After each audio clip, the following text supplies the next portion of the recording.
Hello and welcome to Access Sportsnet. Lakers, driven by your Southern California Honda dealers. Chris McGee, James Worthy, Derek Fisher. Allie Clifton is here. Brez and Trudell will handle some post-game locker room stuff. Lakers lose. It was a game kind of tough to find a rhythm. A lot of whistles. Devin Booker got ejected. But in the end, bottom line, guys, you can break this down a million different ways. The Suns just shot the ball better, and better from three-point land. They were plus 15 in that category, 16 of 29, 55%. Yeah, I mean, they showed tonight why their record is what it is and why they've been playing well and why they have a system that works.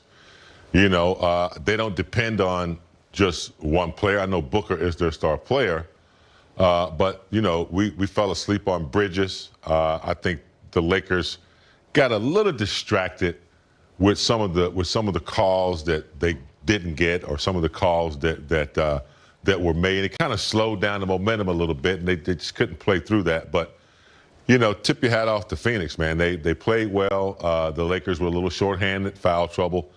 You know, Phoenix played well. They shot the ball extremely well, and the Lakers could not find a three-point tonight. They didn't shoot the ball well. Better balance, by the way, too. 8 players on this Suns team, Fish, scored at least 8 points.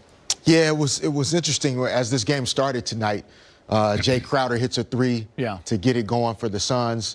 Mikal Bridges comes back and hits a three the next possession. And you just kind of felt like, okay, if the other guys are making shots early, it's going to be one of those kind of games. And, you know, once a team starts to feel confident and comfortable with making shots in your gym, it's hard to turn that water off. And this was a game that was more important for the Suns, you know, than it was the Lakers. Like, the Suns were trying to size themselves up. Trying to really see where they are. Can they compete with the upper echelon teams in the West? And even though there was no AD, no Gasol, et cetera, this was you know, kind of one of those matchups they really, really wanted to get. And take a look right there, Fish and James, at the role players for the Phoenix Suns. That right there is 14 of 24. 58%. You mentioned Crowder going 4 of 5, Bridges 3 for 6, Cam Johnson, Sarge, Nader off the bench go 7 for 12. First time all year a team has shot over 50% from 3 against the Lakers. And James, you can just look at the way the offense was going. 30 assists for the Phoenix Suns, just 18 for the Lakers. Yeah, anytime you got CP3 on the floor, it's going to, you know, you're going to get efficient playmaking and efficient play, but I thought the spacing was really good. They went inside when they had to, especially when they tried to go small at the end. And Sarge, you know, went to work on anybody they tried to put on him. But yeah, this team came into the game shooting the ball very well, and they had those corners covered. Anytime, you know, Booker collapsed or CP3 collapsed, they were there uncontested. The Lakers had to collapse to the defense to avoid the layups and the high percentage shots inside. So offense, you know, ran almost to perfection tonight. And I think that's where Montrezl Harrell's minutes ended up getting a little bit compromised in this game. He obviously had to start, picked up an early foul, but this is my assumption. I'm not in the locker room or in the huddle. In the first half, in particular that play to end the first half when Booker was able to get around to his right hand, kicked it out to the corner for 3, I think the coaches felt like there was some trouble in navigating screen roll defense and being able to switch out, stay in front of Chris Paul, stay in front of Booker. And they decided to go away from that. Not a lot of minutes in the second half in particular, but still not, the Lakers weren't just able to really defend and keep this Suns team locked down. Yeah, and then you look at the Lakers side guys, and you look at their role players, and just 2 guys that kind of jump off the page because they got a lot of minutes tonight are KCP and Wes Matthews. And a night like tonight, guys, with no Anthony Davis, no Marc Gasol, no Kyle Kuzma, but Devin Booker gets kicked out. This is a game the Lakers can win at home, but you need certain guys to hit shots because that's their job. And KCP and Wes Matthews combined for 49 minutes.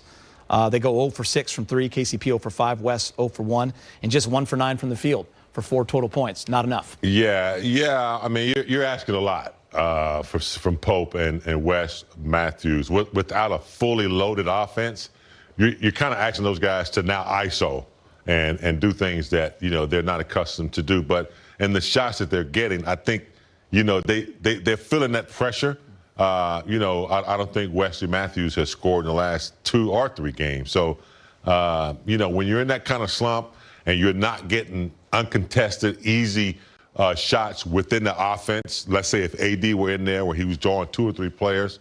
So what you're doing now is you're asking them to create, and that's just not part of what they've been doing. And I also think in a game, we've talked about without Anthony Davis, the Lakers have to play faster, right? And so when you play against the Suns, Chris Paul you're not going to turn him over very much. Hard to get easy shots before the defense gets set. Devin Booker's become such a solid ball handler. The Suns only 12 turnovers tonight, so not a lot of easy points from the defense. But just in general, in order for KCP, Wes Matthews, other guys to really find their rhythm offensively, the shot attempts can't be as low as 77. Yeah. Right? They have to get into the high 80s, 90s to really be able to spread that basketball around. If LeBron's taking 24 shots and going to the free throw line. Schroeder's taking his shots. Yeah, it's not as much flow to the offense, a little bit too much standing around at times. Yeah. So look for the Lakers to maybe add some continuity, try to get a little bit more offense going for some of those other guys with more ball movement and player movement. Big hero tonight for the Suns was Saric, Dario Saric. I mean, he kind of exploited a matchup that he found in the second unit. He took it to Dudley a couple times. He was trying to do a good job on him. Wes Matthews, he's matched up with a lot of different guys, but he was able to have 21 points tonight. Yeah, I mean, he was a matchup problem. Like you said, at times, if the Lakers did end up switching screen roll, he was taking smaller guys down, having his way down in the post, getting good shot opportunities, knocked down some threes really well. And he had been struggling, had an ankle injury that had him off the floor for a while. But he's a confident player. During his time with the Philadelphia 76ers, he started a lot next to Joel Embiid. He can play. This wasn't a fluke tonight. He's confident. LeBron James with 38, Dennis Schroeder 17, THT 16. Allie, what are you talking about tonight? We're going to talk about the Western Conference standings for starters, because seeing the Suns up there is a surprise. They did just jump the Lakers. They did. My question to you guys, if I would have asked you back in December when the season started, if you would have had the Utah Jazz at 1 and the Phoenix Suns at 2 at the All-Star break, what would you have told me? Stop it. I would have. Yeah, 1 and 2 of the West. I wouldn't have believed it. For a little perspective, the Phoenix Suns, guys, 15 and 3, the hottest record team over this stretch, the last 18 games. Hey, they're playing great basketball. And it's one of those things where I was just looking at some stats. You're without Devin Booker. We know the story there. You can't talk enough about Chris Paul. Dating back to his Hornets days, Hornets, Clippers, Rockets, OKC, now the Phoenix Suns, every place he's been, once he's left or been dismissed or traded, the win percentage of each of those franchises has been in a better place before he got there. I just think the impact that Chris Paul has, I think it's a perfect example tonight. You lose one of your big guns in Devin Booker, but the stability that he continues to provide when he's out there on the floor and the impact that it makes. You lose Booker and the ball goes into CP3's hands more. Who at the time, I believe, had like 2 points. I know, right? And that's what I said when it happened. You're still going to have CP3 handing the ball, which is a dangerous situation. Yeah, no, very dangerous. We think so much about age, when it comes to sports and athletics. And I think the season that LeBron is having so far and the season that Chris Paul is having, and, it's not about the age anymore. These guys have really been intentional about keeping themselves in great condition, in great shape. They're Hall of Fame players, but they just want to win. And for a guy of Chris Paul's caliber to come into the game tonight, 0 points at halftime. Yeah. Didn't really force anything offensively. Made a couple free throws in the second half. Made 1 3. He knew that by the end of the night, the most important thing was that Phoenix wins the game. Didn't care about his stat sheet. And, it's good to see great players thinking that way. We have one in LeBron James who's won multiple times. CP3, he's never won a championship, but he's been around and has a lot of experience. He is a coach on the floor. And, I'm surprised, too, Al. I mean, I'm sure a lot of people thought Lakers, Clippers. But I'm not overly surprised, coming out of the bubble, quick turnaround, teams trying to redeem what they didn't do last year. Utah's well coached, Conley and the players that they've added. And also, CP3 in Phoenix, You know, I'm not overly surprised. But a little surprised. But you know, they're proven why they're where they are, and they play efficient every night and well coached. Allie, I see some similarities when I look at Utah and Phoenix. Both had longer off seasons. Utah lost in that first round. They were up 3-1. Phoenix went 8-0 in the bubble and said, we're out.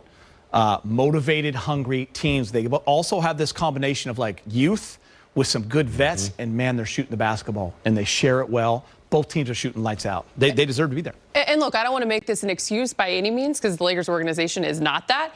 But you also look at both those squads and they're healthy. Yeah. The one thing that the Lakers aren't right now. I think when you point to Utah, you think of no Bogdanovich in the bubble. You think of Mike Conley, who's been up and down, finally playing like the guy in the point guard that I believe he's one of the most underrated at that position in the league. Has been.